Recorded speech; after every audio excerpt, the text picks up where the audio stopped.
All right, welcome to the Freedom of Joyce show here on YouTube, and hopefully it will re-air on American Freedom Radio. Today my guest is Kevin Daniel Moore. Welcome to the show today. Thank you so much, Tere, for having me on. It's a pleasure. Thank you. I'm glad to see you in person. Yeah, I know we've talked a little bit on the telephone. I know some bits about your work, and I thought, you know what, you're going to give us the opportunity to have an interview, and I just wanted to talk about the work that I'm doing right now. Great. I'm really looking forward to hearing about it. So you are working on a documentary about Kerry Cassidy and one of her secret space program disclosures, Captain Mark Richards. Yes, I am. I wouldn't say, when I say the documentary's on Kerry Cassidy, no. Is she going to be included in this documentary? Very possible, very possible. I don't know if we cannot not include her, because she's the reason why Captain Mark Richards is back out there as famous as he is in the kind of micro circuit of Project Camelot, right? No Kerry, I don't think there would be a Mark Richards. I don't think Joanne Richards, his wife, would have been able to get as much publicity as what the notoriety of what Kerry has done for this man. She's made him her top whistleblower. And I had no idea when I was starting to do this documentary on Captain Mark Richards that the guy was was Kerry's top whistleblower. I have seen a YouTube video of Captain Mark Richards. I think I saw one of the first videos that she did on him, and she would come out. She would talk about going into seeing him, that she couldn't put him on camera, and then she'd come out from memory. She would disclose the information about Captain Mark Richards by memory, and here we naive viewers are believing all of it. Do you think that maybe there's a possibility that she never even saw Captain Mark Richards and she's just like regurgitating her own fantasy or misinformation about what's going on? He's just a figurehead, a photo for people. Yeah, it's possible, but I think she goes to see him. She's been to see him 10 times now. She's the only journalist that's been to see him. And he's been locked away for 36 years for the murder of his friend Richard Alexandra Baldwin, along with his crime partner Crossin Hoover. Now the thing is, we as a viewing audience trust Kerry Cassidy that she's vetted these people. You know, I never ever considered that Kerry doesn't vet, the people that she has as long-term guests on her show. I mean, like yourself and myself maybe, if someone's coming on for an hour, what vetting are we going to do? Do you know what I mean? If there's some inconsistencies in the story, maybe we'll pick them up in the interview. But unless it's complete bollocks, we're there to give the airspace to the people and for them to talk about their work. I tell you what the documentary has done for me. The word discernment is just beaming out at me right now, and I want the documentary to be a discerning documentary for, I want to call it our community, the community, the community that I've been a part of since 2008 when I first took up radio broadcasting at Glamorgan University in Wales. And I was shocked to find out that when I interviewed Kerry Cassidy in Los Angeles back in June last year, I mentioned Mark Richards because previously I had interviewed Joanne Richards in 2013. Didn't think the story was very credible, but I thought, it's got a lot of traction right now, so it's kind of in fashion back then, and it definitely was more when I interviewed Kerry last year. And there was a guy on there that trolled me, that basically would not leave me alone, a guy called Jeff, who basically, had been trying to get the attention of someone for many years that this story was bogus. So once I'd done the interview with Kerry, I left Los Angeles, went to Contacts in the Desert, I was just losing faith being at Contacts in the Desert because I'd watched David Wilcott give a speech, I'd watched Corey Good and many other secret space program whistleblowers there, and I just knew that, it was just like, this is just not right. Some of this stuff is just a load of crap, right? Mm-hmm. Or I didn't resonate with it at all. Mm-hmm. And then all of a sudden, I get this guy exploding on my Facebook page saying, how dare you interview this lady, in a sense, she mentioned me on that interview, it was me that tried to contact you 5 years ago, 4 years ago, whatever it was, blah, blah, blah. So this guy was a guy called Jeff, and I said to him, well, listen, let's speak man to man over the phone. what are you talking about? About this Mark Richards isn't true. So anyway, we had a good conversation on the phone, and I decided that it was worth my time to leave Palm Desert Springs and head up to Paradise, where the Paradise Fires happened, where Jeff was based. I was also at the time recording a documentary on channeling, which is yet to be released. Again, that documentary will be my journey and a lot more discerning now I've done this documentary with Mark Richards. So I get there and he shows us links, we record an interview together, and I take these links away back to the UK that I'd seen, and I was like, this is just not right. There's a backstory here on this guy, Mark Richards. There's a story called Pendragon. Why isn't this on Kerry Cassidy's channel? So I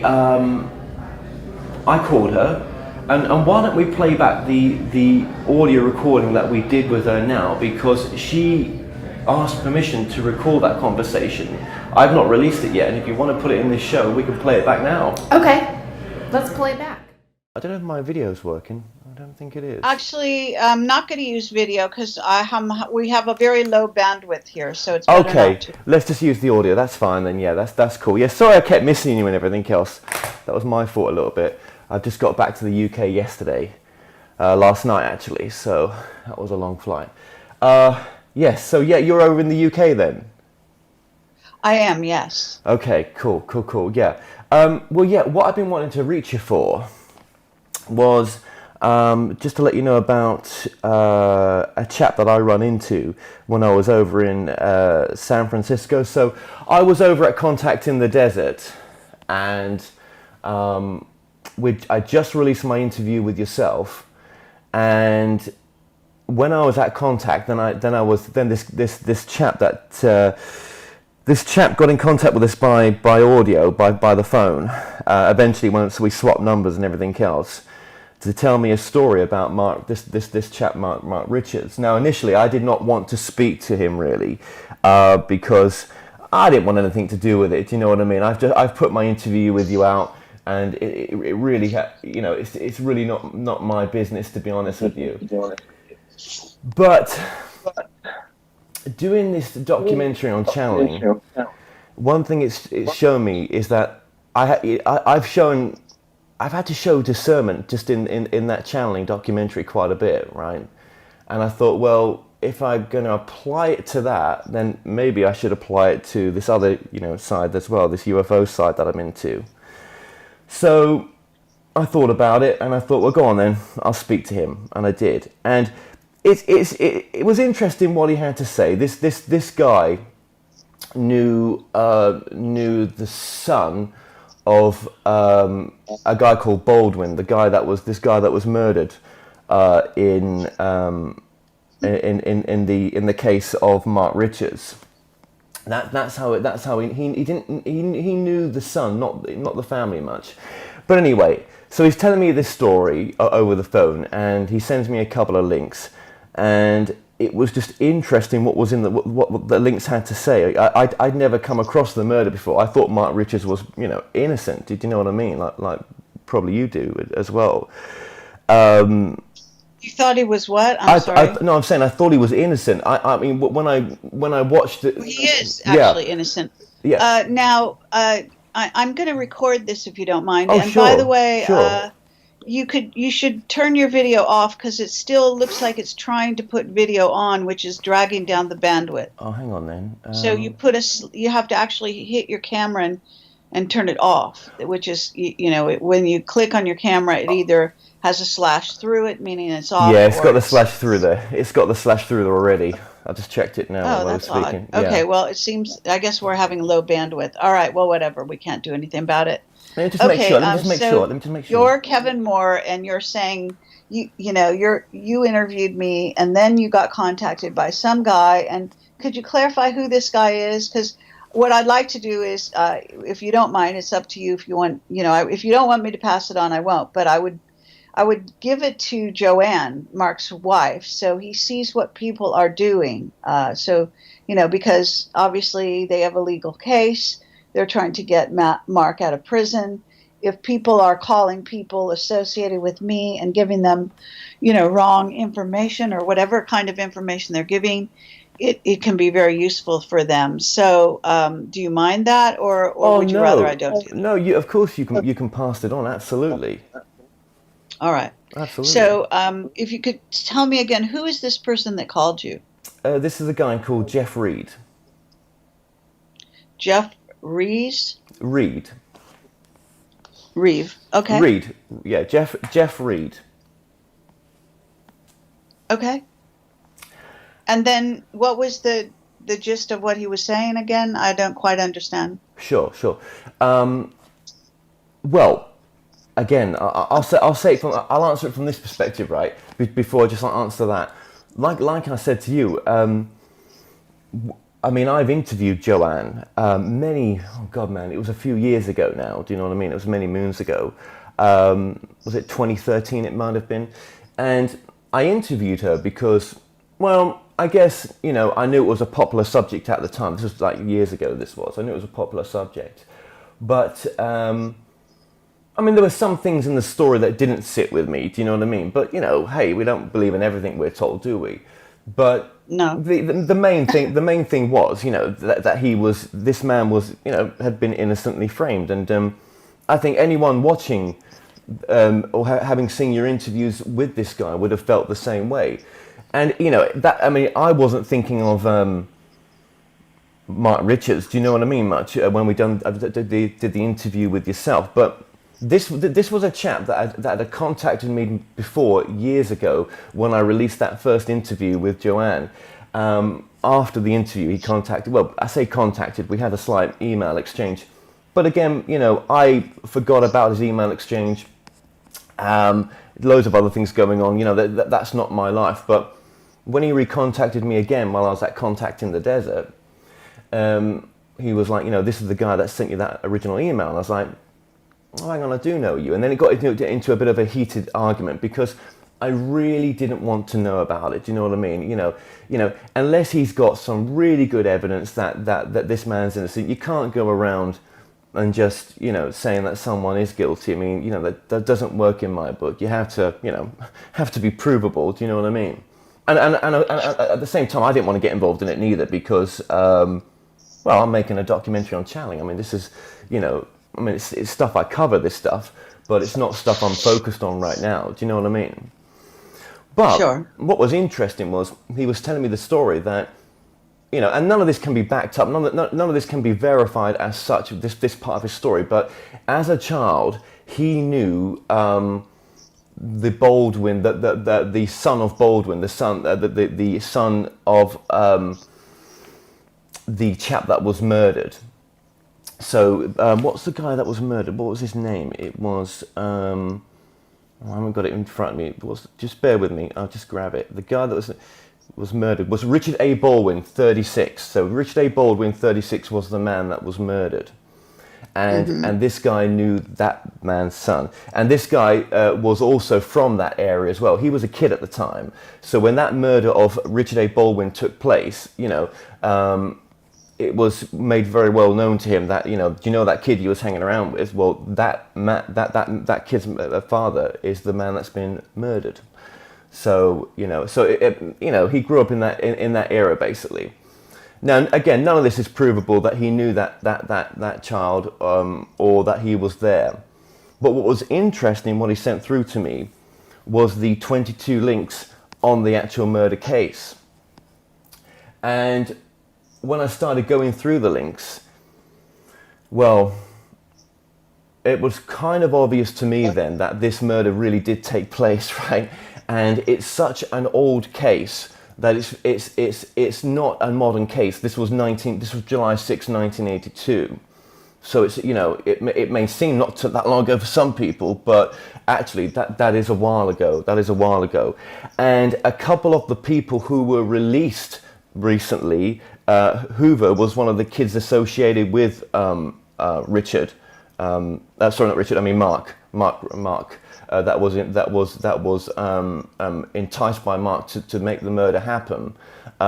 He was released recently in 2007. So on Seattle Times and ABC News, I've also got the articles for those as well, where Richard's accomplices were released. It was actually a bit of a little famous case, because this guy was a complete nutcase, Mark was, in some respects, because he wanted to set this new camera up in the Golden Gate area. I know it sounds crazy what I'm saying to you, but again, reading the court documents. You're assuming that I know nothing about the case when I've done a lot of investigation. So Right. I know all about that. And actually, he wasn't a nut, and he wasn't doing that. And the whole thing was manufactured. But it's, I understand the perspective out there, and I understand the links and the things you've read. So what is I guess kind of wanting you to cut to the chase, because I don't have a lot of time. I'm packing to go to Barcelona, etc. Sure. So if you could, what new information was this person trying to provide? Well, I never knew about if you knew about these links before, I don't think you that's not like out there as these links are out there and people can just find them. Most people go along with the story that Mark Richards is telling you, and they don't know about the opposing 22 links or 23 links, as I'm telling you, that they won't know about those. It's all you have to do is do a search on the web. You can find this stuff. I don't think most people are doing those searches. They'll just take it as absolute. Well, that's their business. Yeah. I mean, that happens with everything I release. They'll take that who as could that. say what people investigate and what they take the time? It's dead easy to put a search term into Google and start your search. Sure. I was one of those people that wouldn't have done that. I don't think. I don't know why. I just wouldn't. Just not something you do. Yeah, whatever. Fine. Because it's like it's so out there. The story is. It's so interesting. But what the interesting part about his backstory about in the court cases was he was so out there anyway. In the original court case, he had this. He wanted to be the new King Arthur and such, and put this new. Yeah, this is not accurate, but nonetheless, whatever. What? You got to understand, okay. This is an intelligence agency operation, and that could be the truth. It's going to have whatever details they decided to paint. That could be the truth, but what if that wasn't the truth and the opposite was true? Have you considered that? Well, of course, anyone can entertain both sides of the story, but what I'm saying, Kevin, I'm trying to cut to the chase here. Are you bringing me new information? Are you just saying, go look at those links? I've already done that, so that would be the end of this conversation. If you have new information, if that guy has new information, then what is the new information? Well, obviously I didn't know you knew about that, so you know about those links, right. Well, for God's sake, I'm an investigative reporter. I'm interviewing some guy 8 times. I go to the trouble to go to prison. I mean, give me a little credit here. I do investigate my people and their sources, etc. So, I do as much due diligence as I find necessary. And yes, of course, I've investigated the case. But would you ever... Actually, just so you know the background, I investigated the case before I was ever in Camelot. Right, so you because you knew of Joanne back before then, yeah. And I determined the guy was innocent and that I wanted to interview him before I ever knew I was going to be an interviewer. But strangely enough. But what if he wasn't? Well, of course, what if he wasn't? That's always a possibility. But if he wasn't, you have to if he rely on your own.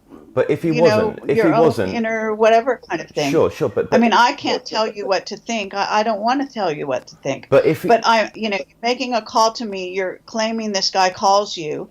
Did the guy call you just to direct you to some investigation that you could do on your own, that any regular person can just do, or did he give you new information? Well, I never knew about any of this, so to me it was new information to me. I get that. Yeah, and I was going up to the Irons Institute to do a bit of filming for the documentary I was making. So he was only a couple of hours beyond that.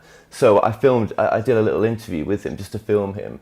And to me, it was to me it was all new news. But obviously, as you're saying here, this is all news that you've covered before.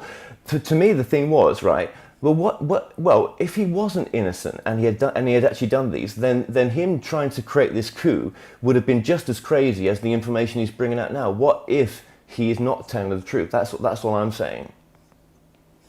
Yeah, what if he wasn't? Duh. This is, it's just like that's true of any case. all I can tell you is, I've sat with a man for hours on end. I evaluated him. I evaluated him based on my intuition and my investigation prior to every meeting with him. I've spent hours with his wife as well. I mean, a person has to make their own evaluation, as I said.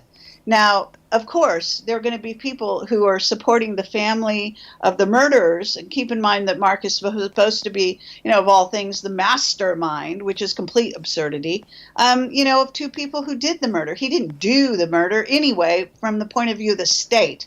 No, no, no. He never put the screwdriver through the heart. You're just He never basically put saying the you believe no. that this concocted story, and it's just the whole thing is ludicrous. Fine if it doesn't matter what you can believe whatever you want, but for the purposes of this phone call, I guess what you're doing is you're letting me know that you've done an interview with some guy who knew the son of the guy that was murdered. Is that correct? That's exactly who he was. Yeah. Okay, fine. So he's not exactly that close to the situation. Not at all. And he's also somebody who's coming forward years later to suddenly try to contact you. Now, it's interesting that he's trying to contact you, and you said you interviewed Joanne, and he did the same thing then. So then you have to ask yourself, is this guy a paid informant? Is he working for the CIA? There's all kinds of reasons why a person comes forward in this way to try to bring a journalist such as yourself into one direction or another. You can believe him, and it's fine if you did an interview. I guess thanks for letting me know. Not that it matters too terribly much to me, but if you think I'm going to change my point of view because this guy is suddenly coming forward to say, no. look at these links Absolutely. that have been out there for 20 years Absolutely. or 30 years, Absolutely. it's not important to me. No, absolutely. You cannot just judge a story just on one person's angle. That's absolutely what it was for me was the 23 plus websites archived information about the case. That's what it was like. They are. So I thought to myself, well, not all of this can be implanted CIA information on these sites. This looks like a very genuine kind of backstory on this what this guy was up to. And his accomplices as well. Now, of course, he never committed the murder, but he was the one that egged these 17-year-olds on at the time. That's what they're saying. He was the one that brainwashed them in a sense. So yeah, right. Yeah. Good luck with that. Fine. I agree. Yeah. But the thing is, most of the people that took part in this case, the superintendent and other people, are dead, right? Not dead or dying, or they're not around, or they've. They're now. That's convenient. Yeah. Sure. Well, it is and it ain't. But there are other people that could be traced into this case. If you put the homework in, you would find that you could really trace the real people involved in this case. But whether it's the 2007 release of Hoover or it's other people, you would. Okay, let me ask you this, Kevin, because obviously this guy had nothing new to add. No. Have you ever investigated a false flag? No, just wait 1 second. Have you ever investigated a false flag? Do you know what I mean when I say a false flag? I know what you mean by a false flag, yeah. I know what you mean by a false flag. Okay, have you ever tried to investigate one? Well, let me ask you this. Would you put these links out in a new video just to say, look, guys, here's this case. Because I don't. No, that's not what I do. I have no interest in that. Why? I'm not a reporter trying to investigate his murder case. But then, if I was covering the Mark Reacher stuff like you have done, right? And if someone else came to me with, you knew about the links before. You knew about the 23 plus links online anyway, it's right? Out in the public domain. You can investigate the case anytime you want. Why wouldn't you just have the opposing there in the video to say, look, here's what he's saying? No, actually, that's not what my job is. Everyone does what they want to do about these things. My job is, and our discussions are not about a murder for which he was framed over 30 years ago. And, even at this time, he, again, as the mastermind, there's a law on the books right now saying that somebody should be released from prison if they were a supposed mastermind of a murder because they were not the one who did it. And so that Mark is actually way beyond his stay in prison for any kind of involvement, if you want to call it that, in this situation. Well, But he's, in he my wa- view, he's completely innocent. He was off the planet when the fucking murder well, happened. if that's my the truth, friend. yeah, but if that's the truth, if he was, Yeah, but if if you that's are the part of the truth, secret space, look, you know, if you don't understand, I mean, I have so much evidence of the way this works. Have you ever looked at Obama's birth certificate? I mean, you really got to get a grip. You well, know, this is a whole different way of looking at reality. The false flags, the reason I ask you about false flags is that if you investigate false flags, you begin to go down a rabbit hole, which is unbelievable, of people who are lying about people being killed. I mean, listen to my interviews with James Fetzer. Ask yourself why YouTube doesn't want those interviews out there in the public. They've deleted them off my site. He's an ex-Marine. He's a tenured professor for zillions of years. He's written over 10 books. He's a heavy-duty investigator, a very respectable man, and he investigates in minutia every false flag that has happened in the United States. He's obsessed with it. And so what you really have to do is look at the false flags, start to see how evidence can be manufactured by the secret government, by law enforcement under orders from higher ups, etc., and disappeared, etc. You really have to go down that road. It's a fascinating journey, and I encourage you to take it. I don't have time right now to educate you as to all the steps, but I can encourage you to watch my James Fetzer interview, which is no longer on YouTube. It is now on Steemit and also on, what is this called? BitChute. So if you just go to BitChute, you put in Project Camelot, you should find it, no problem. You know, this is the reality. Manufactured evidence is so common. Okay. You know, look at Pearl Harbor. That was a fucking false flag. And if you don't know this stuff, you need to get educated. Let me ask you one thing. Tompkin, this was a false flag. Yeah. The governments knew. They set it up. Yeah. They staged it. I wouldn't be absolutely surprised in some of those cases that they were staged or things that happen on purpose to let things happen. This is what goes on. Yeah, so absolutely. if you want to believe evidence that you see in front of you that these people think they're giving you and so, it's your choice. You know, you have to rely on your intuition. You have to rely on your ability to investigate. If you think that I should be putting those links on my website, I appreciate your opinion, but I'm not doing it, okay? Because I think it's bullshit. But then, the only thing me and you don't know, the thing that we don't know, right, is was a Richard A. Baldwin of 36, did he really exist? And was his life taken? That's what we don't know. If I died, we're not questioning that there was a murder. It was in the news and everything, and apparently that much was true. The murder happened, but, you know, right? So who did kill him? Who did kill him? And claim that I masterminded it. How can I counter that?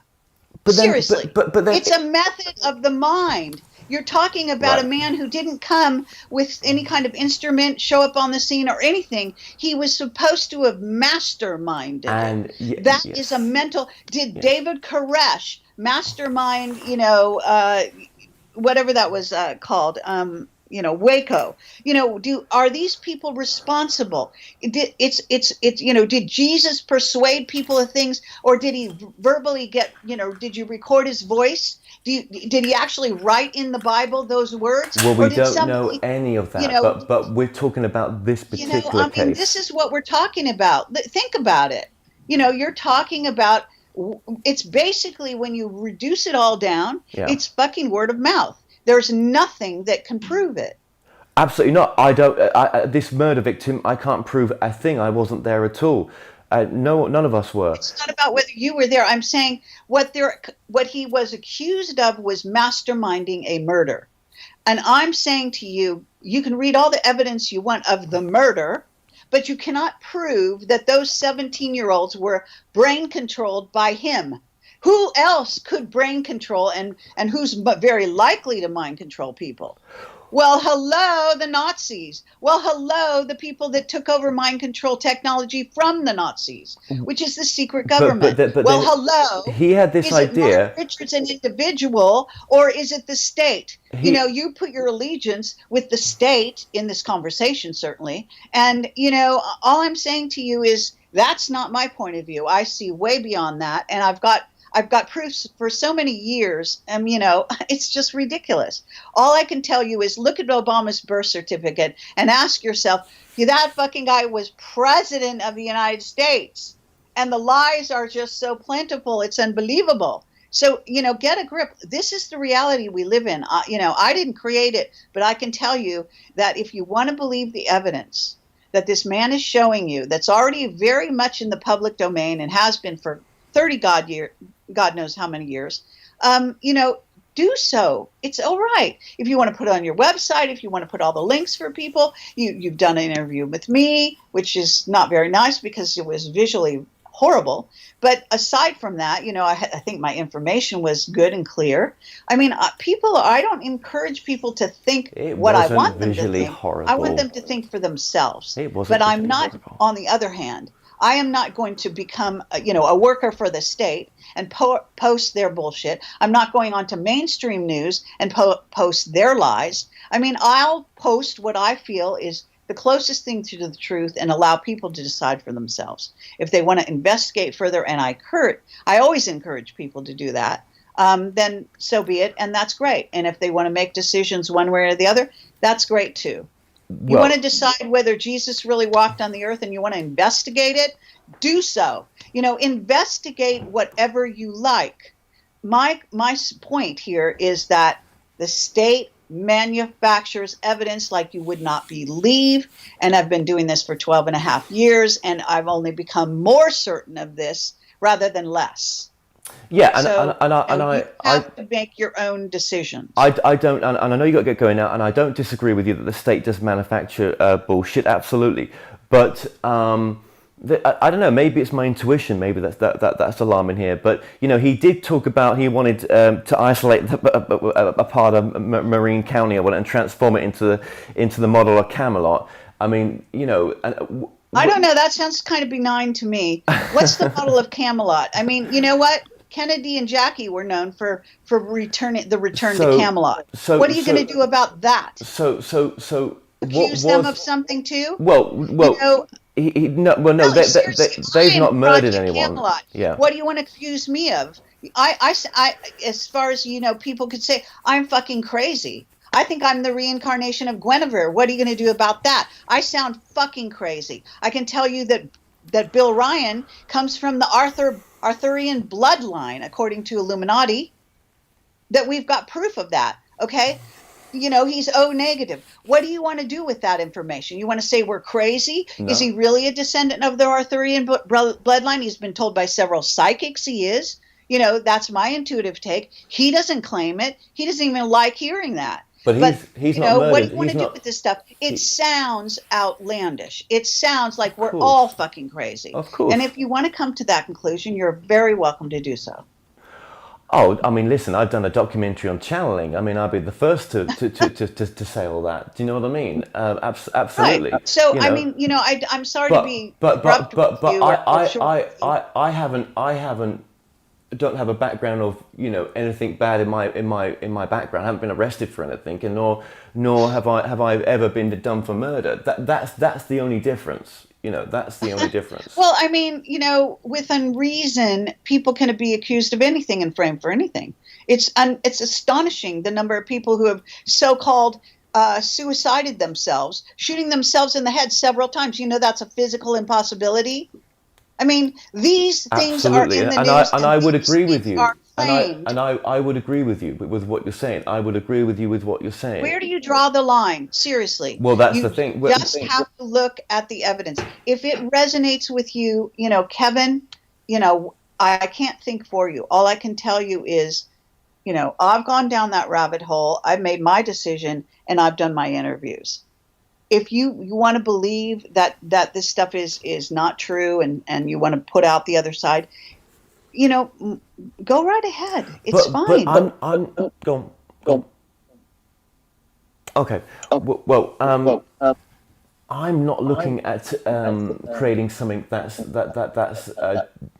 damaging or hurtful towards anyone. I'm just saying, have we considered this? That's my point. That's only my point. I know, but quite frankly, I'm going to appreciate your input, okay? And appreciate your sort of act of conscience, if you want to call it that, where you're calling me because you think you came across something that I haven't. But as it happens, you haven't, okay? Now, had this person had something to add to this beyond sending you to links, then I would listen. But I probably, he could easily be working for the state. So easily, it's absolutely mind-boggling. On the other hand, he could just be somebody who's emotionally involved and thinks he knows the truth. I think he's emotionally involved because he knew the young man. I think that's fine. Yeah. Fine. Have you ever seen the way how emotionally involved the Ku Klux Klan gets when they go after somebody in the South? I mean, seriously, all I can tell you is, it's unbelievable, this stuff. I mean, But what? Can I ask you one final thing? What if in the future the family members were found, and the detectives and everything, and they actually say, listen, that was my uncle, that was my ex-husband, and that really happened. Nobody's denying that there are family members of the individuals that are alive today.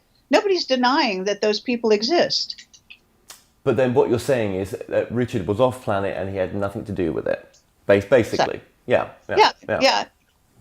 Considering he didn't actually do the murder, it's perfectly in keeping for him. Maybe he was, I don't know, in Antarctica for all we know. I mean, really, where does if he was the supposed mastermind, all of that would have taken place before they did the act, right? So the day of the murder, he could have been anywhere on the planet or off the planet. He could have been under the ocean. It doesn't matter. He was supposedly the mental, person who put them up to it mentally. And what if, right? Okay, but what if is, I'm always a what if, right? What if he actually did? And he's fooled you? What would you feel then in the future that he's fooled you? I mean, what if? Just what if? I'm not worried about it. Let's just put it that way. Okay. I made my decision. It's like a lot of decisions you make in life.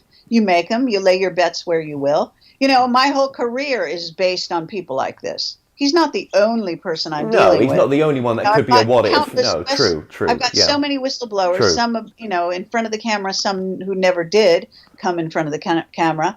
And, I mean, you really, it's not served to you in a silver platter, the truth. It's a wall, it's a wall of mirrors. And, there are going to be people that can convince you one way or the other.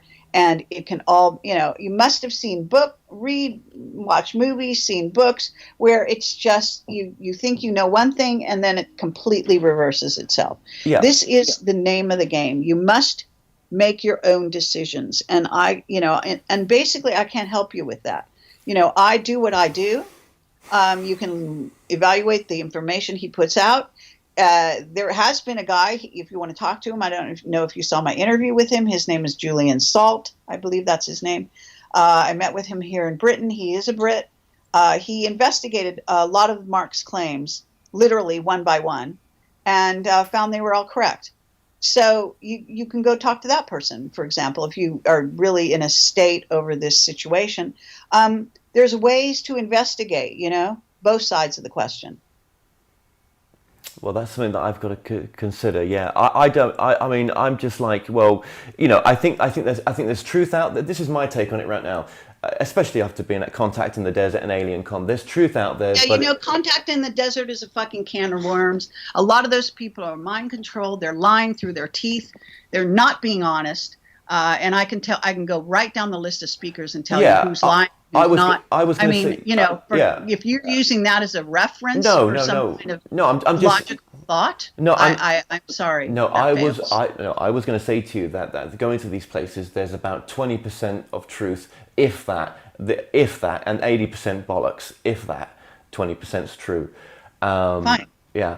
I think there's so much disinformation in the UFO field. So much, it's ripped apart by disinformation, ripped apart, And Yeah, I that's think, the you know, what's problem. funny. I just did an interview, or they did an interview with me here in England with this woman who her name is Carolyn Stevens. She was a campaigner for Brexit. She comes from a completely different walk of life than I do. We did it live with Miles. It's on my website. It's on my YouTube channel. It's the first interview, the most recent one. You know, you can watch it. You can see how our worlds, completely opposite worlds, come together. And what we both find, is lies like you would not believe, coming from the top echelons of so-called respectability and power. And so, if you want to say ufology is full of lies, I have to say, take a look at your MPs. Take a look. Do you know, she gave me a statistic. It was something like 162 MPs have all been convicted sex offenders. Well, And they still I don't know represent. if that's true. I'd be careful. It's in your press. Look it Yeah, up. I don't know if You that's know. true. Now look it up, because that's a statistic you can check. Okay, Yeah, it's check. I don't Either think they are or that's, they aren't, and she's not lying.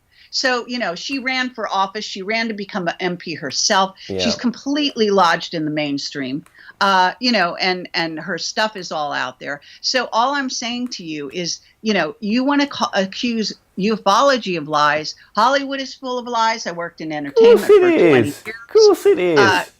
They're all you full of know, lies. Of course it it's is. you know, why target one area? I'm not. Scientists lie us on a regular basis I'm because not targeting they can't ufology. face the The only truth. reason I'm Our talking, scientists have been lying to the yeah, public, and I'm not. if we get into religion, Sure, sure, sure. then you're really over the top. Okay. I'm not targeting ufology. It's just a field that I had a bit of an appreciation and was in with the talk show that I was doing, and that's why I'm mentioning it. And going and seeing these things in person, you realise just how much crap there is out there, and it's difficult to tell the crap Sure. from the good stuff. Very difficult for people. Absolutely. Yeah. And you know, people are constantly accusing me of all kinds of things. It's unbelievable. Look, Yeah. what can I tell you? You Nothing, know, nothing. it's Our conversation is done here. No, nothing. right. You've got. You're happy where you're at, and I've just discovered this a few weeks ago, and it just shook my world a little bit that something as big as that Mark Richards story might not be what it seems to be on the front, and that's a difficult one to swallow when you didn't know anything about the backstory. But and I can see why you kept the backstory out there so that people would come up for their own conclusions just through the information that he's giving out. But I guess it wobbles your world a little bit when you know that actually, you know what, this guy's got mental health issues in the past. So why are those mental health issues not there now? That's the problem. So yeah. That's you know, that's an assumption. It is. And only based on the court cases as well, you know. But I think some of the things he mentions and talks about, I think when I interviewed Joanna back years ago, I mean many moons ago, I just thought, God, this is so far fetched. Some of this stuff, you know, what is true in some of this stuff? Is it because the one thing Contact in the Desert taught me is that when you get out of that Contact in the Desert or get out of Alien Con, in the other worlds, no one knows about these things. It's such a small community. Such a small community. Yeah, well, all I can tell you is you can talk to Joanne. You can sign up to visit Mark in prison if you want to talk to the real man. If you really think you're going to investigate something, you should go to the source, right? So, and you should evaluate his personality based on that. You know, I wish I had a camera when I was interviewing him. You really have to decide. If you think this man has mental issues, you know, you don't know what the hell you're talking about. That's all I can tell you. Right. Okay. Well, maybe that's so something to believe do. the court documents if you will, but you know what we find is courts are full of lies. Judges are lies. They're pedophiles. They're everything under the sun. The last thing they are is honest. You know, and our legal system is rife with people that are in prison who didn't do anything wrong. And some of those cases actually do exist, and that's true what you're saying. Some of those cases actually do exist. Yes, they do. I'm not going to deny that. This is, you know, it's a can of worms. But you know, I guess I we understand. enough time. I think I you understand. understand where I'm coming from. I totally do. I don't even feel it necessary to defend my side. I do what I do. You have to pick and choose your battles, so to speak. You have to pick and choose the things you're going to investigate. I investigate the secret space program, the Illuminati, and so on. What I don't do is I don't go back into the past and spend my time investigating murder cases that people are accused of masterminding at the moment. And I had to make my evaluation a long time ago, actually, because I did it actually before Camelot. Yeah, you said that, I yeah. came across, I investigated the case, I read about the case. It's actually a very distasteful case, but there's plenty of information out about it. And the two young men who were involved in it, who, were really demented in their heads. You have to deal with that. One's free now. I think one's been freed. I think Hoover, I think Cossan, or whatever his name is, he's been freed now, I think. I think he has. Yeah, isn't politics lovely? It's always the way. Yeah. So, okay, right. Well, I'll let you know what I'm going to do, and maybe I don't know. I don't know. But like I said, I never went to him. This guy came to me. It wasn't like I was even looking at this, but it was just interesting when. Yeah, I get it. You don't have to let me know what you're going to do. Just do whatever you do. It doesn't matter to me, to be honest. It really doesn't. You can do what you do. You're an independent agent. And if you want to let Joanne know that, as a journalist, you're going to do something, whatever, that's fine too. You have contact with her, I'm sure. If you need her email address, I'll send it to you. But that's, it's really neither here nor there what you've said to me in this conversation, because it's not anything I'm not aware of and have dealt with, not just to do with this case, but so many others. It's right. Unbelievable. Right. Okay. All right. All right. So, look, you take care, and you too. Maybe we'll talk again in the future. Yeah, maybe we will. Okay. Thanks for your time, Kerry. All right. Bye-bye. Bye-bye. So you've just heard there the conversation we've had with Kerry Cassidy, and as you can tell in that conversation, she doesn't care about discernment. She doesn't care that there's backlinks to the story. She believes that this man was set up and framed for the murder, and that all the court case was put in by the deep state, and that really, this man is who he says he is. But of course he's not, because as soon as I started investigating the case, the next day after that phone conversation, I text Kerry and I said, there's a documentary here. We've got a murder, we've got ufology, and we've got the secret space program as well, all in one. That's just insane to have that. So then I turned to Jeff and I said to him, look, this interview that we did together isn't going to happen. And he was a bit upset about it, but then I said, let's do a documentary. And from there we started making I did the research. Jeff would just listen back to all the evidence that I was collecting. I recorded all my conversations with everyone. Some of them I shouldn't have done that, but it was for research. It wasn't supposed to be distributed anywhere else, right? It was just for this project. And I then went to Marin County in, I want to say, September last year, and started the first half of the taping. I got back, and I realised I'd missed out quite a bit of stuff, and I've come back now to refilm that stuff. And there's so much in between that we could talk about, but sure. None of this is true. Captain Mark Richards is not a captain. I even went down to the Smithsonian Museum in Washington, and his wife Joanne has laid a plaque there with a number of other plaques where he's got his father, the Major Ellis Richards, who was in the Air Force. And then underneath him or above him, this will be in the documentary, there's Captain Mark Richards. And everything that this man's doing, all the writings that he's doing, it's so cleverly set up. He's got a publishing company set up by his wife, so he's got direct access to send in all the publications he wants to make these reports. He never puts his names on the reports, it's always hands off. Kerry goes there, but he could soon turn around and say, I never said those things I said to Kerry that she's put out on that YouTube channel. I never told Joanne, my wife, to go to the UFO conferences and put my stuff out there. I asked him to come on this documentary. He said no. I asked him to come on the phone lines. He said no. It wasn't going to happen. He was too busy. not enough time in prison. But then of course, I then contact his crime partner, Crossan Hoover, who was the 17-year-old when the murder took place.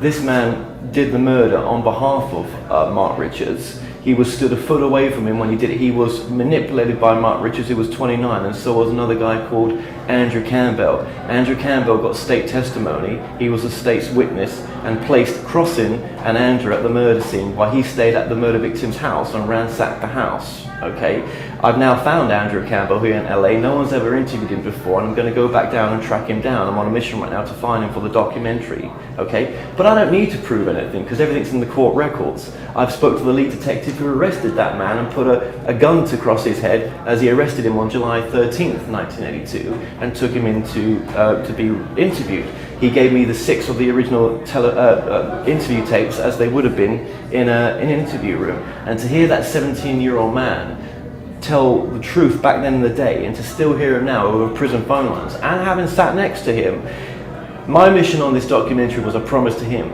to put Mark Richards' shit to a stop, because he's now got the cult that he always wanted. Mark Richards wanted to take over Marin County and become the new Camelot. He wanted to become the new King Arthur. Kerry Cassidy knew about Mark Richards before she formed Project Camelot. And that's a bit odd as well. Oh, really? Yeah, she did, because a guy called Julian, who is part of this documentary as well, who was been a pen pal of Mark, and has other involvements in this documentary, which I don't need to, I can go, I've got no problem going into whatever area right now, but there's just so much to talk about in an hour's time, right? And yeah, he was the one that introduced Kerry to Mark, because he'd already gone to see Mark in prison. And she was like, oh, I know all about that guy, Mark. I know about the Pendragon case. Well, she made him famous. He got the cult that he always wanted. All right, I want to go back to the fact that you said that she knew who he was, and the whole Project Camelot aspect. I've been doing some research on Kerry Cassidy and some of her connections, and it's not the first time that Kerry has been associated with people who are not who they say they are.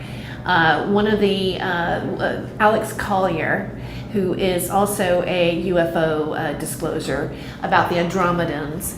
I've watched several videos of Alex Collier, so I'm pretty familiar with him. Sure. Because I've been watching Project Camelot since the beginning of my awareness and curiosity about UFOs and secret space programs, and what we would consider to be our own waking up. She's been one of the major forerunners of her YouTube channel in Project Camelot. Now, Alex Collier it's been found out that his real name was Ralph Amagron, and he worked for the IRS, okay? He did a big scam, did 4 counts of felony charges, did time in prison, came out, reinvented himself into Alex Collier, and also was friends with Robert Stanley, who has been on several UFO, done several interviews with one of the most major UFO channels out there. Robert Stanley claims he's from Unicus magazine. He claims to have been in contact with, about the Archons, and talks about Inke and Elil and all this kind of stuff. Well, he knew Ralph Amagron. Wow. They were friends. He was approached by the FBI asking about Ralph Amagron and whether or not he wrote some bad checks, et cetera, et cetera. He looked into Alex Collier, who's now a UFO disclosure, noticed about his crazed fans and jumped on board and is part of the subdomains and domains and links that are going on through the channeling of the trafficking of money that they're making as well. So it looks like Kerry Cassidy has a history of working with people who are past felons, and there is a screenshot on a dialogue of Robert Stanley admitting that she was told that Alex Collier was a fraud, basically, and she went ahead with it. She's perfectly fine. I want to make another point too, just that's out there. Sean David Morton also and I just saw a video of Kerry recently on YouTube where she mentions about how she has a blog for Sean David Morton to write from prison. And well, he's also there for tax fraud too. So I think there's an interesting correlation that she's hanging around people who have been in trouble with the IRS. Yeah, I don't understand it that she surrounds herself with criminals, and it's not just one-off interviews. It's long-term relationships with a lot of them, right? Not everyone, but the long-term ones, like even with Bill Wood, aka Bill Brader. There was another long-term one, but I don't think she'll interview him again. What is it with Kerry that she doesn't want to see the evidence I've got? She feels, and has made it very clear, that I'm here to set Mark Richards up. She doesn't want to see the truth. She refuses to. Well, she's only gone on the basis of Simon Parks and some other chap, which his name eludes me right now. And to go on the basis of Simon Parks and Mark Richards is it's delusional. When I was sat with the lead detective of this case, who's retired now, he grounded myself and my producer so much, because even talking about this stuff was ludicrous. This is a man who was going to set up, Mark Richards, I'm talking about, who was going to have a cult called Pendragon to set up and take over Marin County, right? Was looking for people, tearaway individuals that he could manipulate, which he did with Cross and Hoover. He completely manipulated him and got into his head. Both him and Andrew at the time were easy to manipulate. People he couldn't manipulate, they would walk away. There was a guy called Willie who had been asked to do the murder before Crossan was asked to do it, and he denied. He basically said absolutely no way, and he ended up joining the Navy. But he was part of the court testimony. If you're not going to go on court testimony, because all the court testimony is on the website CaptainMarkRichards.com. That's the website we've got for the documentary so far. And if you go to the website, you scroll down the bottom, you can download all the court testimony. If you're going to call that court testimony lies, fake news, it never happened the way it happened, well, that's a big problem. I mean, where do we stand then in this community into who we believe? Well, when you get out of a shared reality and start going into the deranged land that Kerry Cassidy is in, it's scary when you've got that kind of platform. What she should be doing with the kind of platform that she's got and the size that she's got of it is giving it to better energy than what she's doing. She talks about herself being an intuitive, and that she's here to help mankind and everything else, or even I'll dare say raise the vibration, which I'm doubtful of that maybe she even uses those words, but if she says something close to it, then why does she put a private investigator called Paul Collins on me to dox me on her website, and now he's going out calling me a paedophile for supporting Mr. Baldwin, who he claims he's got the evidence to show he was a paedophile. And I sat with a lead detective, and like he said to me, don't you think that if this man that was murdered, Mr. Baldwin, was a paedophile, we would have found that at the time, and that would have been in the court case? If there was child pornography there, wouldn't we have found that? But what Kerry's done is hands off. Get some other dipstick like Paul Collins, right, who's homeless, pay him to look into this case, so it's hands off. It's always hands off. It's not my research, it was his if I got it wrong. Do you know what I mean? She knows exactly what she's doing. And to dox me as a paedophile, well done, Kerry Cassidy, but that doesn't stop the documentary going forward, and doesn't stop the evidence that we've got here. I mean, if she wants to dox me, then basically we've got her, Kerry Cassidy's birth certificate here, yeah? And she was born Kerry Unsworth. All right, so Kerry Cassidy, you're not even Kerry Cassidy. That's kind of reminds me of like some sort of daddy warbucks, kind of Kerry Unsworth. Unsworth, and we, I want to just include that now, because I'll be doing a vlog about this anyway soon. It's going to come out anyway. It's almost as bad as Drumpf. Well, yeah, I mean, does it matter if we have a stage name? No, it doesn't. We all do. We all do, right? But I've always kept with my name, Kevin Moore. Well, you have a great name, though. Well, I never thought that I'll be doing something like this where I should have had a stage name now, because maybe it would have protected me and my family. Well, my mom, I mentioned my mom to you because her maiden name is Moore.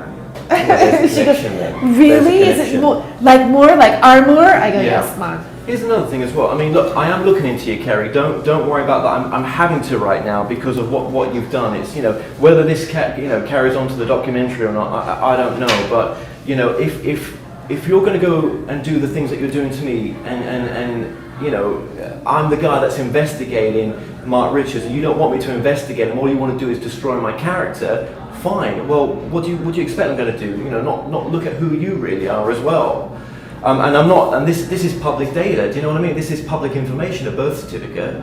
There's no, and they also told me as well that she's not changed her name to Cassie because they would have everything on file that she is Unsworth. But anyone can be anyone they want. Right. They can be. You can be registered with SAG, something different. It's just we're, you know, let's not pretend as well. But does she get? But you can still get checks underneath your other name. Of course. You just register it with your bank account. I'm curious about the Pendragon cult. Can you go a little bit? What was that all about? It was the separation of Marin County, basically. He thought he could separate Marin County from the rest of the nation and have his own Camelot. He was obsessed by Camelot. When we went to his neighbour's gardens, his neighbours let us in the house, right? We went to and they said you can go as far on the edges there. On the edges is Mark's old house. What's there on the grounds all around? Little castles, stone castles that he had when he was a younger kid. Even the neighbour had a Camelot castle, which they believed came from Mark, right? He was obsessed by Camelot. He wanted to be the next King Arthur. And the mental breakdown, there was a mental breakdown on Mark. Mark had some bad trips, we believe, back in the past, some bad drug trips. And something was unhinged with Mark. Something wasn't there to think. I mean, how does anyone think they can take over Marin County? You'd be shot to death to blow up the bridges and do this stuff. You know, he always said in his case that, you know, this was just the police trying to frame him. You know, blah de blah blah. But this man also had a criminal history back in the past as well. Mark did. He was not a squeaky clean character. And we also traced down the people that had taken the rap for him back in the past who had served prison time thanks to Mark. So Camelot, what is it? Yeah, it's from the Camelot times. That's what he was obsessed with, and he was going to have lasers on Mount Tamalpais. If I've got the name right. He was going to have castles. That he was going to give, you know, people like Crossy, who was his crime partner, Tyler as a duke. He was trying to get as many people on board this idea of taking over Marin County. Yeah. And people these guys went for it. And what was his motivation, do you think, to kill Richard Baldwin? Money. Really? Money. Now he says that he's always stated, right, that he was never there at the time of the murder. Then when he figured out when he was in prison long enough that he could get into a new genre like the UFO field, and he'd learned all that he'd learned from, you know, trying to get, you know, do the deed that he did before, right? That now he could reinvent himself and get into the UFO circuit. That just ask that question again, because that's something that's important. What was the motivation to kill Richard Baldwin? Money. Yeah. Yes, the motivation to kill Richard Baldwin was money. And the man was there. You know, Andrew Campbell saw Mark, Richard Baldwin, and Cross and Hoover leave in Mark's van, and they came back without Richard Baldwin, right? He was murdered at the garage, and then what they did is that the same day they brought a boat, they loaded all three of them, they ransacked his house, took some drugs, took some guns, then they disposed of the body on the boat and took him out to the bay. And he was discovered a week later at the Sister Islands when the body floated back up because it had been weighed down by a motorboat. They tried to weigh him down with a number of things, but the murder was horrific. You know, when I was sat with Cross and Hoover in the prison, it was the first time he'd actually told me exactly, detail by detail, exactly how he'd murdered this guy. And it was not a pleasant ending. It was not a pleasant ending at all. I mean, you know, when you're talking about having your foot on someone's chest after you've battered him a number of times to get him on the floor, and his last words are, "Why, Mark? How are you having this done to me? Why?" And then he's putting his foot on his chest, and he's getting the butter knife, he's stabbing the butter knife into his chest, it breaks, and then he's being handed the tools, and all Mark's saying is, "Finish him, finish him, finish him, finish him." You know, dagging the bloody screwdriver all in the body parts and the heart and everything else. You know, it was a gruesome way for the soul to leave the body, right? But no one in our community gives two shits about it, you know, about it in some respects. All they care about is, Kerry's a great journalist, she's a top journalist, what, you know, how can she be wrong? So I hope I've answered that question. You know, it was to do with money. He wanted him, his cars. He owned a classic car restoration shop. So they were going to sell his house, God knows how, because that would have gone noticed. They had the safe. They took the safe from his garage and they punched that open. That was found as they were arrested a week later. The safe was discovered in the back of their van as they were disposing of everything. They never got the bat because they burnt the bat. Also, another thing they did as well is once they disposed of the body, Mark, Andrew, and Crossy, but not always Crossy, but Mark and Andrew drove to Daly City with Mr. Baldwin's credit card and spent on his credit card over there and brought a load of electronics and everything else. So that also tied into the murder as well, okay? So when the cops arrested Mark, they had all the electronic stuff from Daly City. I've been to the store where they used that credit card and spent on that credit card, and of course the store's not there anymore, but and also one thing we discovered on this as well is that there was an insurance document, well, there was an insurance company that also sued Mark. It looks like Mark put himself on Mr. Baldwin's insurance, so he was taken off at the end of it. I don't think it really was a big thing for the murder, because what the cops wanted was just to show that he did do the murder. What the point of the murder was, even like they said to me nowadays, even though we discovered that insurance scheme that he had done, it didn't matter to them because they'd already got him for the murder. They placed him at the scene of the crime, and that they'd put him in jail for life. All right. What I'm curious about is how long has Kerry Cassidy associated herself to Captain Mark Richards? Was it way back when? Has it been later on after this? I mean, how does she have her association to all these people? Like, is there something? For example, there's Captain Mark Richards. There's Alex Collier.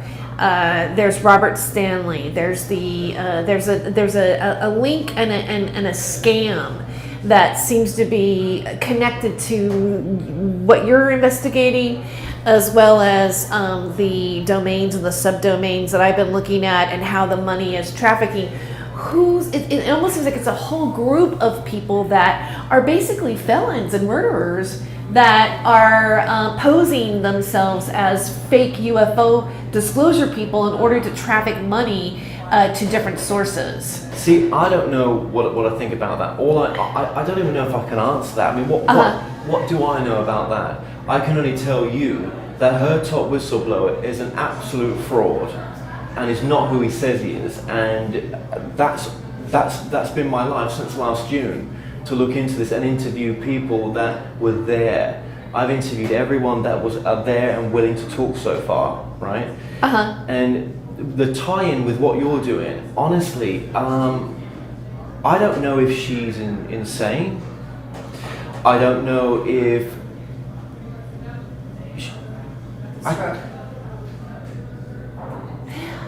I think this is my feeling. Now, whether or not I'm accurate, I don't think she is who she's presenting herself to be. No, she's not. But has she had a stroke? Is she gone through menopause, which has actually changed her brain so much that it's not thinking? Has she had a severe menopause? Oh, geez, I hope that's not possible. Well, I don't know, right? I don't know. You're freaking me out right now. Don't be freaked out. You're going to be fine on the menopause. I better take some herbs or something. Okay. No, I just don't. What chemical change has gone on, or is it the stroke? Has she had a stroke which has caused her to and it's been an ongoing, has it caused her not to think? Well, whether she's had a stroke or not, I think she wants to go to Egypt again or something like that. Well, she's just been, but what is this? Why would you defend this man to the death of your work? Because once this documentary comes out, and it will come out, right? And it will be a documentary that will, I want to go beyond the UFO community. I want to make this documentary for distribution beyond the UFO community, right? Because it's a murder documentary, right? Yes. But if Kerry Cassidy hadn't made him as big as he was, who really cares about the old murder? I mean, don't get me wrong, I care about Mr. Baldwin. I've been to his place of rest, his cemetery where he's buried with his mum, and I've laid flowers and everything else. I've been to see the sister. I was told never to go and see the sister again because she called the police on me afterwards. because it was just, she said, the police officer said to me, she's come in and this is just too painful for her. These memories you're bringing back are just too painful. And even when I was at the front door with her, in all the way over in Maine, you know, she just had her head down all the time. She was so upset that someone called Kerry Cassidy and Joanne Richards were promoting this sick bastard called Mark Richards and giving him a platform to spew his bollocks out and to defame her brother. And the cop said to her, there's nothing we can do, he's serving the maximum penalty right now. Come back if you find that there is something untoward about this whole thing, and then we'll reinvestigate it.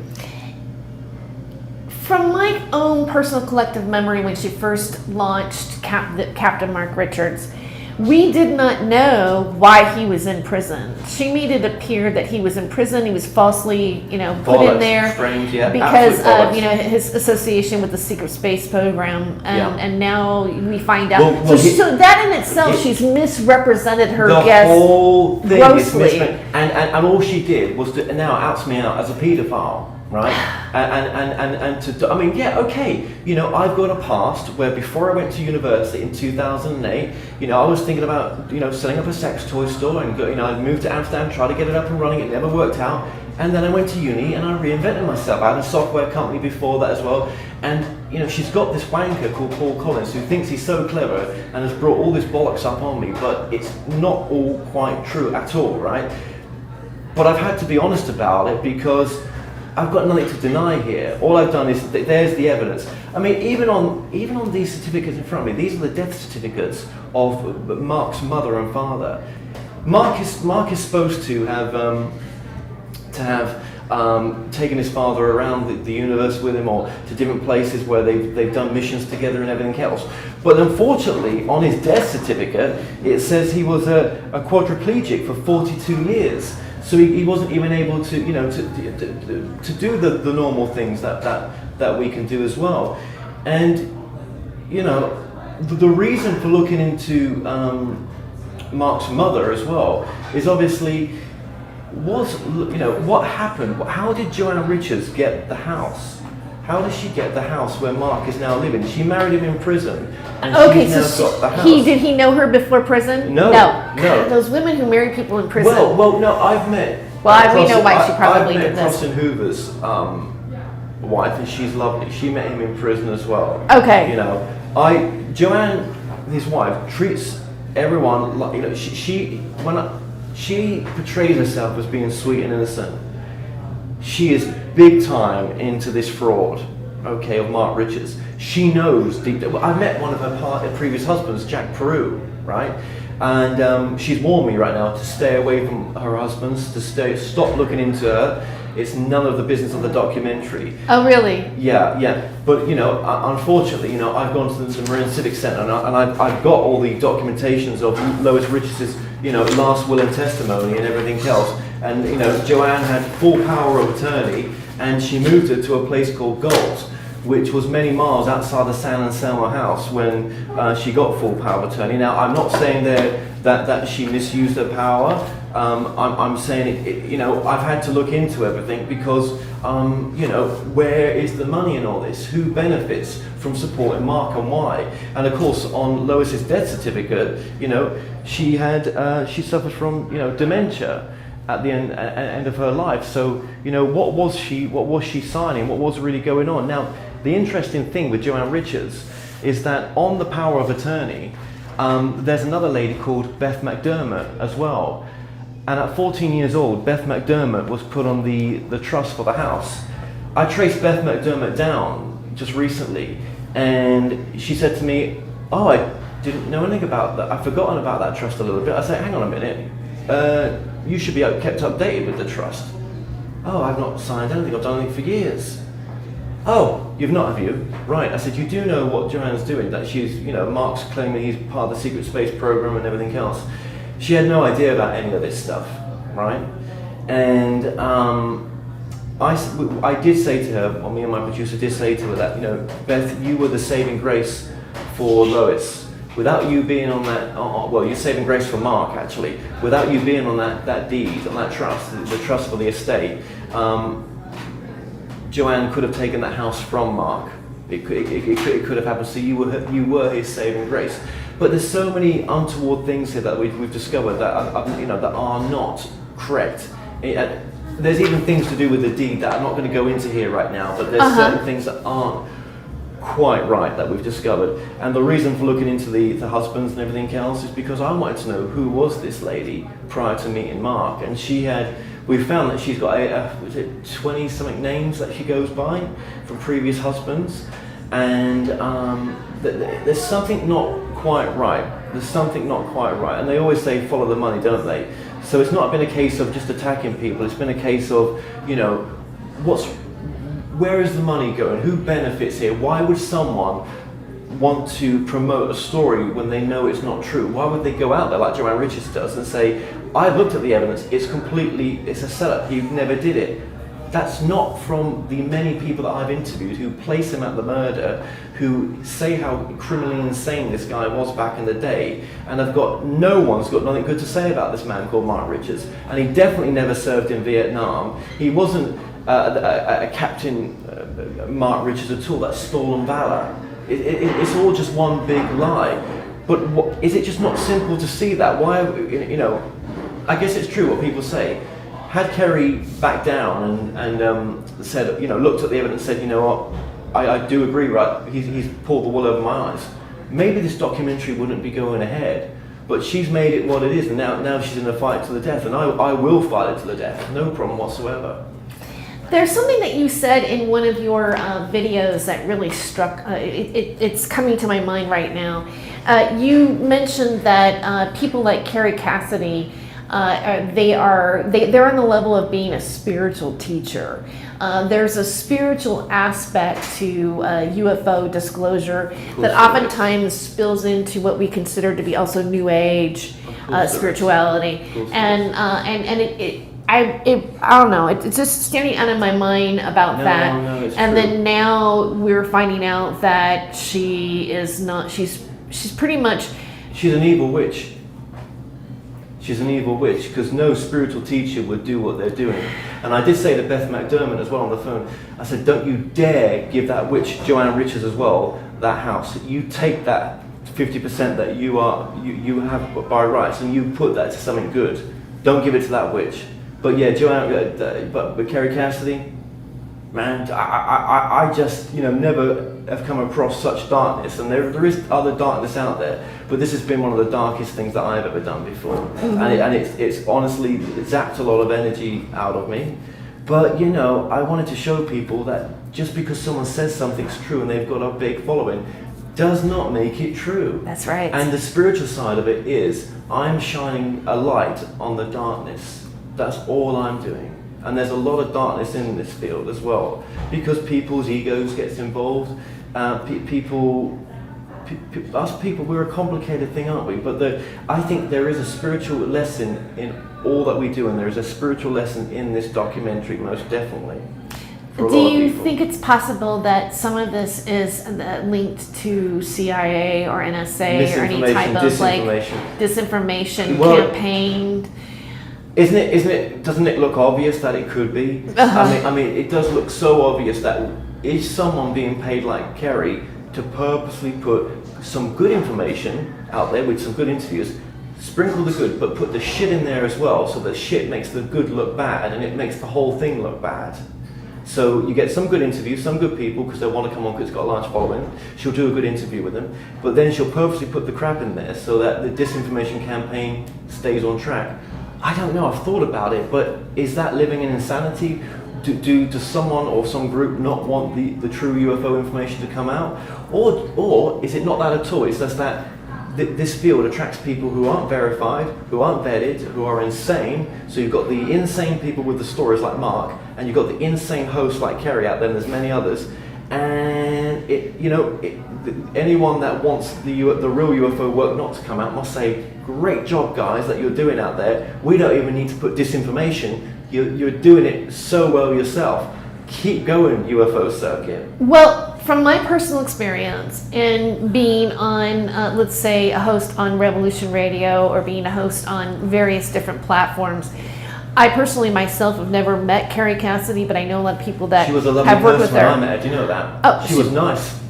I would assume You know, she seems like she has a pleasant You personality. you go against her. Whoa. Get It ready just for the seems ride. like it's a little, according to the research that I've done with, Ben Duchesne's and the subdomains and all that kind of stuff, it seems a little more organized, a little bit more premeditated, with an actual visual paper trail that you can circle around it. My thought is that there's probably more parties involved, and some people think that it goes all the way possibly back to Michael Aquino. I can't verify this for sure. I mean, I'm just saying that, from initially looking, if you connect the dots and you trace the associations between, because Michael Hemmingson is right next to Michael Aquino, and that's one of the former Confessions of a Former White Hat, which Kerry Cassidy, by the way, paid for. She paid for some of these websites that are connected to the .coms that they could be trafficking money under. And even though the guy who was originally the writer of Former White Hat isn't really technically, he's dead, doesn't necessarily mean that there's not a profit going in somewhere in some sort of kitty. No, absolutely. Caddy or whatever you want to call it. Yeah. Again, we don't know yet. I don't know, and I'm also really don't want to go too far into conspiracy because it's just the story's crazy enough as it is. Right. Yeah. I mean, you're working on this one. You're working on Captain Mark Richards. I've been looking at some other type of material that that I'm making sense out of what is happening, how it links. The only thing that I can confirm for sure right now is that Ralph Amagron is Alex Collier. Yes. And Robert Stanley was, because you can see their conversations. I have screenshots of the actual conversations of them about it. Are we allowed to have a past? Yes, we are allowed to have a past, but when you see that there is a past, like for example what you're doing, and what I've been researching, when you see that there's a past that they're not coming forward and saying, then they're already deceptive in what that is. Absolutely. And that in itself is like, why aren't you disclosing this information? You tell people, yes, I was looking at a business after Amsterdam as a sex business. Right now, Kerry's going out there saying I've got a sex toy shop in Amsterdam. I do not have a sex toy shop in Amsterdam. I'd be loaded if I did. I also have worked in the adult entertainment industry, and I've disclosed that publicly. Because I wrote a couple of screenplays, and I've been, my own. I don't lie about it. I've said it from day one. But if Kerry Cassidy has associated herself with some of these website domains that I'm looking at are, fine, big deal. What's the big deal? If it's legal, fine, but you're hiding a whole nother aspect of yourself and presenting yourself. And she's working with criminals. And she's asking for donations for them. Here's another one, Simon. And she has them on their blog site. Here's another one, Simon Parks, right? So Simon Parks came out and did a video against me, not a really awful video, but a video that got 54,000 views. And in this industry, it's, that he's building in following right now, that man is, right? And what disturbed me so much about him is when he said what he said, and let's link his video below so people can see it, when he said that he had intelligence information given to him that Mark was of interest, that the president was going to pardon him, or was looking to pardon, or going to try to pardon him, right?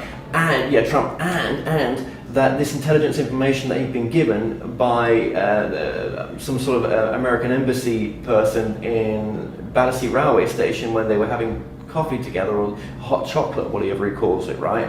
And it shows that Mark is maybe someone that is who he's saying he is. When you're prepared to lie, to an audience that size, right, and keep a straight face, what other bullshit are you talking about on your other parts of your information that you're giving out, right? That to me is a man that needs investigating, and actually I have been investigating him now, and I do have recorded conversations of women that have come forward with accusations against him. I've heard about it. I've got the recordings. Wow. Well, if Trump's going to pardon somebody, it should be Julian Assange. Well, yeah. It's just, it's just another one. That's where Kerry, is getting her, is saying that's because Simon Park says so. Then it's so. It's just so much nonsense. It's so ridiculous, and I just wish that I hope that if this just helps one person, this information in this interview, then job done. Do you know what I mean? I will be walking away from it at some point and starting another documentary. Simon Parks will be a documentary that I am going to be doing as well. So will Corey Good and David Wilcock. Okay, but not from this. Do you think that space. they're also fraudulent? Not from this anger. Do I think that? Corey Good and David Wilcock. I think it's going to be a fascinating. It's like recently, right? When I give you a political answer, when I interviewed Laura Eisenhower and I checked her birth certificate out to say is she an Eisenhower or not, I went with where the evidence led me, and I would do the same with David and Corey. I'm not. If the evidence was not what it seemed to be, that would have to go in the documentary, that there's something that's come up here that is like, well, what is this? You know what I mean? We can't try to fix this documentary to show that someone's, lying just because we all want them to hear that. Do you know what I mean? Let's go with the evidence. So wherever the evidence I've told Corey that I don't believe his story. Well, I've told his agent, but that doesn't mean I don't like Corey, or it doesn't mean I'm not in talks with someone right now to try to see what we can do with that documentary. So what has been your overall reaction from the UFO community? Have you been scorned by many? I mean, because I'm thinking when I brought the spiritual part up, you were really shaking and myself too, the level of what some people's spiritual beliefs are based on the information. So you're keep in the spiritual side. I do not want to lose my. I own the domain name channeling.com.